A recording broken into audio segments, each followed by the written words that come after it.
In Catholicism, it is believed that all absolution of sins ultimately comes from Christ. However, individuals do not receive forgiveness directly from Christ. According to the sacred text of Christianity, Jesus left the Church two ways to forgive sins: baptism and confession. Baptism is used to pardon people from original sin, which was inherited from Adam. Though it usually occurs very early in a child's life, baptism also washes away any sins committed before baptism, essentially giving them a clean slate with God. To forgive any sins committed after baptism, another sacrament is needed. It is named penance, confession, and reconciliation, with each word focusing on its main feature. According to the sacred text of Christianity, while Christ was alive, he forgave many sins, such as when he forgave the women caught in adultery in John 8, 1-11.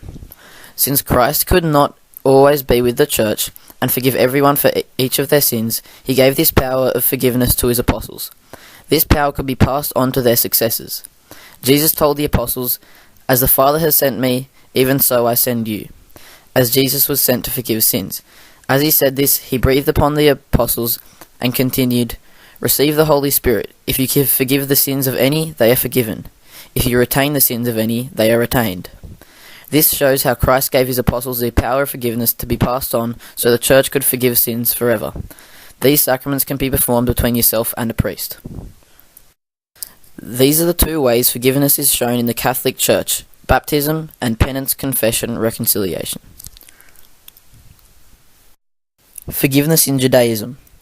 In Judaism, there is a large difference of the way forgiveness is granted between sins towards God and sins towards another person. Prayer, fast, or donations to charity are considered ways to atone for sins towards God. These events will occur throughout the year. However, Jews observe a Day of Atonement, Yom Kippur, the day before God will decide what will happen during the following year.